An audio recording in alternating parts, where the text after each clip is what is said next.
তাহলে আবারও বাংলাদেশের কারণে আমাদের ভারতের অর্থনীতিতে পরিবর্তন আসতে যাচ্ছে। ঠিক আছে, তাও আবার ভালো কোনো পরিবর্তন নয়, লসের পরিবর্তন হতে যাচ্ছে। মানে আমাদের ভারত লস খেতে যাচ্ছে অর্থনৈতিকভাবে বাংলাদেশের জন্য। বিষয়টা মানা যায়। একটা সময় ছিল যখন বাংলাদেশ এবং ভারতের মধ্যে খুবই সুসম্পর্ক ছিল, তবে বাংলাদেশ আমাদের ভারতের পক্ষ থেকে সেরকম সুবিধা পেলেও তার জন্য চড়া মূল্য দিতে হয়েছে। তবে আমাদের ভারত বাংলাদেশের দ্বারা অনেক সুবিধা গ্রহণ করেছে, যেটা একদমই সত্যি কথা।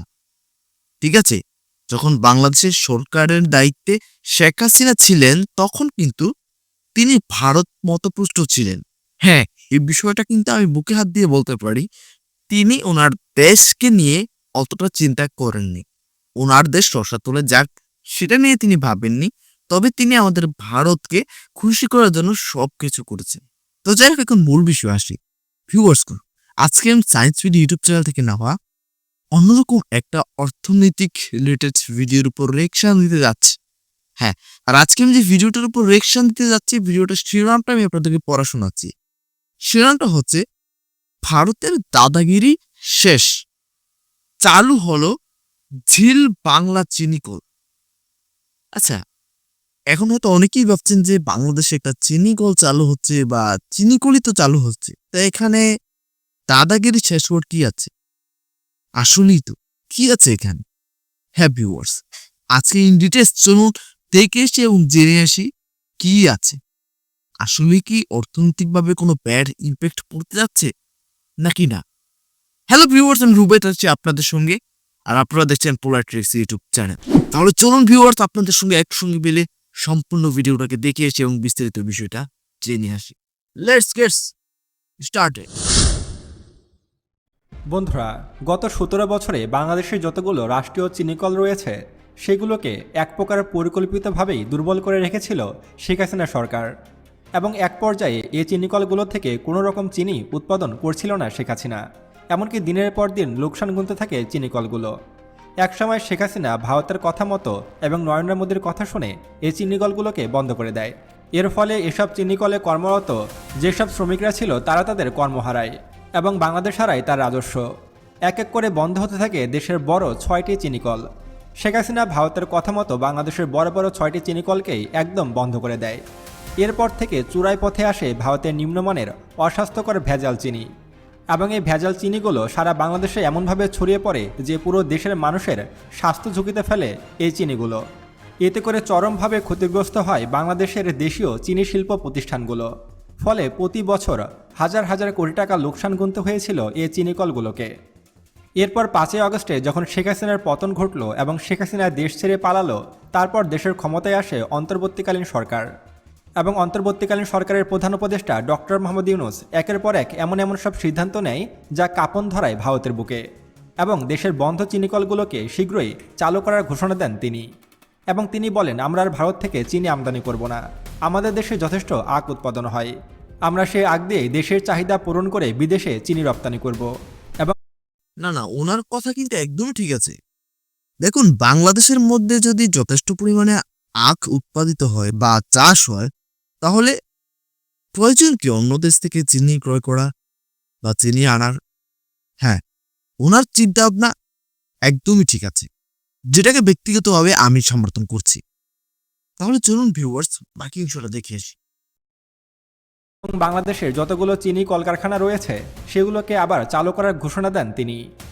তারই ধারাবাহিকতায় জামালপুরের দেওয়ানগঞ্জ জিল বাংলা সুগার মিলস আজ থেকে উৎপাদন শুরু করল, এবং এই মিলটি পুরোপুরি চালুর ঘোষণা দিয়েছে ডক্টর মোহাম্মদ ইউনূস। আর এতে করে নড়ে চড়ে বসেছে ভারত, কারণ ভারত এতদিন বাংলাদেশের উপরে চিনির যে প্রভাব খাটিয়েছিল এবং বাংলাদেশে চিনি বিক্রি করে যে পরিমাণ অর্থ তারা লাভ করছিল, সেখান থেকে এবার পুরোপুরি বরখাস্ত হলো ভারত। এক কথায় বলতে গেলে এবার ভারতের গালে কোষে থাপ্পড় মেরে দিল ইউনূস সরকার। এখন আর ভারতীয় চিনি নয়, এবার দেশি চিনি চলবে সারা বাংলাদেশে। তবে জামালপুরের দেওয়ানগঞ্জে অবস্থিত এই চিনিকলগুলোতে কী পরিমাণ চিনি উৎপাদন করা হবে এবং এই চিনিগুলোর দাম কেমন রাখা হবে এবং এই সুগার মিলসে কী পরিমাণ শ্রমিক কাজ করবে সে বিষয়ে বিস্তারিত আলোচনা করা হবে আজকের ভিডিওটিতে। আর এই চিনিকল চালুর মাধ্যমে ভারতকে কেন উচিত শিক্ষা দেওয়া হলো সে বিষয়েও জানতে পারবেন আজকের এই ভিডিওটিতে। তাই এই ভিডিওটি মনোযোগ সহকারে একদম শেষ পর্যন্ত দেখতে থাকুন। তো চলুন শুরু করা যাক।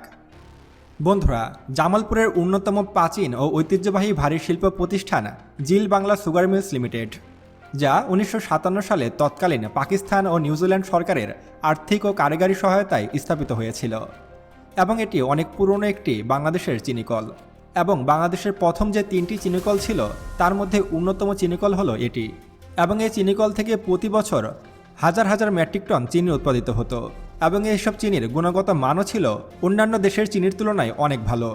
তারপর সিন্ডিকেট ও সরকারের অবহেলায় বন্ধ হয়ে যায় এই চিনিকলটি। শেখ হাসিনা ক্ষমতায় আসার পর কয়েক বছরের মধ্যে এই চিনিকলটিকে বন্ধ করে দেওয়া হয় এবং এই চিনিকল বর্তমানে পুরোপুরি বন্ধ রয়েছে। তবে গত শুক্রবার 28 নভেম্বর বিকেলে এই চিনিকলটির উদ্বোধন করা হয় এবং আনুষ্ঠানিকতার মাধ্যমে এই চিনিকলটি পুনরায় তার কাজ শুরু করেছে। জামালপুরের দেওয়ানগঞ্জ উপজেলার ঐতিহ্যবাহী রাষ্ট্রায়ত্ত প্রতিষ্ঠান জিল বাংলা সুগার মিলসের কাজ ইতোমধ্যেই শুরু হয়ে গেছে এবং এখানে ট্রাক ভরে ভরে আখ নিয়ে আসা হচ্ছে এবং এই 68তম আখ মারাই মৌসুমের মধ্য দিয়ে দোয়া ও মাহফিলের মধ্য দিয়ে এই প্রতিষ্ঠানটি তার যাত্রা শুরু করেছে। ইতিমধ্যে এই জিল বাংলা সুগার মিলটি তার উৎপাদন লক্ষ্যমাত্রা ঠিক করেছে। তাদের উৎপাদন লক্ষ্যমাত্রা ধরা হয়েছে 2025-26 মৌসুমে তারা মোট 71,000 মেট্রিক টন আখ মারাই করে 4,500 মেট্রিক টন চিনি উৎপাদন করার লক্ষ্যমাত্রা নির্ধারণ করেছে, যা পুরো বাংলাদেশের চিনির চাহিদার 8%। অর্থাৎ এই একটি মাত্র সুগার মিল থেকে পুরো বাংলাদেশের 8% চিনির চাহিদা পূরণ করবে। এতদিন আমরা ভারতের অস্বাস্থ্যকর চিনি খেয়ে এসেছি, কম দামে নিম্নমানের চিনি খেয়ে এসেছি এতদিন। ভারত তাদের বাজারে থাকা সবথেকে সস্তা এবং সবথেকে নিম্নমানের চিনি বাংলাদেশের কাছে বিক্রি করত অথবা চূড়ায় পথে বাংলাদেশে প্রেরণ করত, আর সেসব চিনি খেয়ে বাংলাদেশের অনেক মানুষজন অসুস্থ হয়েছে বহুবার। তবে এখন আর টেনশন নেই, এবার বাংলাদেশে চালু হলো জিল বাংলা সুগার মিল, যেখান থেকে হাজার হাজার মেট্রিক টন চিনি উৎপাদন হবে প্রতি বছর, যা দেশের চাহিদার বড় একটি অংশ পূরণ করবে। এবং এই সুগার মিলটি চালু হওয়ার মাধ্যমে জামালপুরের কৃষকদের মুখে হাসি ফিরেছে। তারা এখন আর আখ নিয়ে দুশ্চিন্তায় ভুগবেন না, তারা এখন ন্যায্য মূল্যে আখ বিক্রি করতে পারবে এই সুগার মিলের কাছে। এবং যেহেতু এই সুগার মিলটি অনেক বড় একটি সুগার মিল, সেহেতু এখানে কমপক্ষে 2 থেকে 3,000 মানুষের কর্মসংস্থানের সৃষ্টি হতে পারে এবং এই মিলটি চালু হলে জামালপুরের অর্থনৈতিক ব্যবস্থার বেশ উন্নতি ঘটবে। আর এটা একদম ঠিক কথা। দেখুন, বাংলাদেশে অনেক বছর পরে এই যে সুগার মিলটা সেটা ওপেন হচ্ছে, ঠিক আছে, রিওপেন হচ্ছে।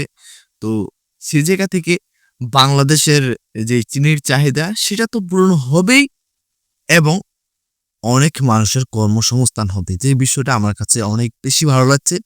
এবং এখানে সেই স্থানের যে মানুষ রয়েছে বা কৃষকরা রয়েছে যারা আখ চাষ করত, তারাও তাদের আখ নিয়ে টেনশন করবে না, তারা এখানে ন্যায্য দামে আখ বিক্রয় করতে পারবে। ঠিক আছে, তো মানে কি বলবো, বেশ ভালো একটা পরিকল্পনাই করা হয়েছে। তাহলে চলুন বাকি অংশটা দেখে আসি। এর মাধ্যমেও বাংলাদেশ সরকার প্রতি বছর আয় করবে কোটি কোটি টাকা। তবে এই সুগার মিলটি চালু হওয়ার কারণে সবথেকে বেশি অখুশি হয়েছে ভারত, কারণ ভারত কখনোই চায়নি যে বাংলাদেশের চিনিকলগুলো চালু হোক। এতে করে বাংলাদেশের বাজারে ভারতীয় চিনির চাহিদা কমে যাবে এবং বাংলাদেশের মানুষ আর ভারত থেকে চিনি আমদানি করবে না, ফলে বিশাল আর্থিক লোকসানে পড়ে যাবে ভারত। তবে ইউনূস সরকারের একের পর এক সাহসী সিদ্ধান্তে কেঁপে উঠেছে পুরো ভারতবর্ষ। এখন আর বাংলাদেশকে কোনো বেড়াজালে আটকে রাখতে পারছে না ভারত। জিল বাংলা সুগার মিল চালু করে দিয়ে বাংলাদেশ ভারতের কফিনে শেষ পেরেকটিও মেরে দিল। এখন আর বাংলাদেশের বাজারে ভারতের আর মার্কেট নেই বললে চলে। বাংলাদেশ এখন নিজস্ব গতিতে এগিয়ে যাচ্ছে। এখন বাংলাদেশ আর চাউলও ভারতের কাছ থেকে আমদানি করে না, বাংলাদেশ পাকিস্তানের কাছ থেকে চাল আমদানি করছে। এমনকি পেঁয়াজ রসুনও পাকিস্তানের কাছ থেকে আমদানি করছে বাংলাদেশ। বর্তমানে ভারতকে আর তোয়াক্কাই করছে না ইউনূস সরকার, আর এর মাধ্যমে বাংলাদেশের প্রতি দিনকে দিন ভারতের ক্ষোভ বৃদ্ধি পাচ্ছে এবং কোনোভাবে বাংলাদেশকে আয়ত্তে নিয়ে আসতে পারছে না ভারত। এই জিল বাংলা সুগার মিল চালু হওয়ার ফলে বাংলাদেশের উত্তরবঙ্গের জামালপুরের কৃষকদের মুখে যেমন হাসি ফিরেছে, তেমন বাংলাদেশের অর্থনীতির মেরুদণ্ডও শক্তিশালী হচ্ছে। বাংলাদেশ এখন নিজস্বভাবে খাদ্যের স্বয়ংসম্পন্ন হওয়ার চেষ্টা করছে। একের পর এক সুগার মিল চালু করা, বাংলাদেশের কৃষিখাতে ব্যাপক উন্নয়ন সাধন করা, এমনকি বাংলাদেশের সরকারের যত অর্থনৈতিক খাত রয়েছে সব ক্ষেত্রে নজর দিয়েছে ইউনূস সরকার। তারই একটি উৎকৃষ্ট উদাহরণ হলো এই জিল বাংলা সুগার মিল চালু করা। তবে এখন আপনি চিনবেন কিভাবে যে কোনটা জিল বাংলা সুগার মিলের চিনি আর কোনটা ভারতীয় চিনি? বন্ধুরা, আপনাদেরকে জানিয়ে রাখি যে বাংলাদেশের তৈরি যে চিনিগুলো হয় সেগুলো একটি লালটে বর্ণের হয়। দেখতে একটু খারাপ হলেও আপনারা সবসময় এই দেশি পণ্যটি কিনবেন, এই চিনিটি স্বাস্থ্যকর। আর ভারতীয় চিনিগুলো হয় ইউরিয়া সার মেশানো, যেগুলো হয় একদম সাদা বর্ণের। আমরা এখন যেসব চিনি বাজার থেকে কিনে খাই সেগুলো প্রচুর অস্বাস্থ্যকর, যেগুলো ভারতীয় চিনি, এবং এই চিনিগুলোতে ইউরিয়া সার মিশ্রিত করা হয় সাদা করার জন্য। তাই আপনারা বাজার থেকে যখন চিনি কিনবেন তখন এই সাদা চিনিগুলোকে অ্যাভয়েড করবেন। আপনারা সবসময় এরকম লালটে বর্ণের চিনি কিনবেন। খেয়াল করলে দেখবেন যে বাংলাদেশের চিনিগুলো কিন্তু একটু মিষ্টি কম হয়, আর এগুলো দেখতে একটু লালটে বর্ণের হয়। আপনারা এখন স্ক্রিনে যে লালটে বর্ণের চিনিগুলো দেখছেন, এগুলোই মেড ইন বাংলাদেশ চিনি। আপনারা বাজার থেকে চিনি কেনার সময় অবশ্যই দেশি পণ্য ক্রয় করবেন। আপনারা যদি এখন থেকেই ভারতীয় পণ্য বয়কট শুরু করেন, অর্থাৎ ভারতীয় চিনি, ভারতীয় চাউল, ভারতীয় গম, ভারতীয় বিভিন্ন খাদ্য সামগ্রী যদি এখন থেকে বয়কট শুরু করেন, তাহলে ভারতের কোনো অস্তিত্বই থাকবে না বাংলাদেশে। আরেকটি কথা, যে যত বেশি ভারত বিরোধী সে তত বেশি দেশপ্রেমিক। আসুন আমরা এক হই, আমরা সচেতন হই, আমরা অস্বাস্থ্যকর চিনি বয়কট করি এবং বাংলাদেশের তৈরি চিনি গ্রহণ করি। এর মাধ্যমে যেমন দেশের রাজস্ব বৃদ্ধি পাবে, তেমন কর্মসংস্থান সৃষ্টি হবে হাজার হাজার মানুষের। বন্ধুরা, সম্প্রতি লালমনিরহাটে পাকিস্তানের যুদ্ধবিমান মোতায়েন করা শুরু করেছে বাংলাদেশ সরকার। পাকিস্তানের কাছ থেকে ক্রয় করা JF-17 থান্ডার মডেলের যুদ্ধবিমান মোতায়েন করা হচ্ছে লালমনিরহাটে। এই বিষয়ে বিস্তারিত একটি আমি ভিডিও তৈরি করেছি, সেই ভিডিওটি দেখতে চাইলে এখানে ক্লিক করুন। তো আজকে এ পর্যন্তই, দেখা হচ্ছে পরবর্তী ভিডিওতে। ততক্ষণ পর্যন্ত সুস্থ থাকবেন, ভালো থাকবেন, আল্লাহ হাফেজ, টেক কেয়ার।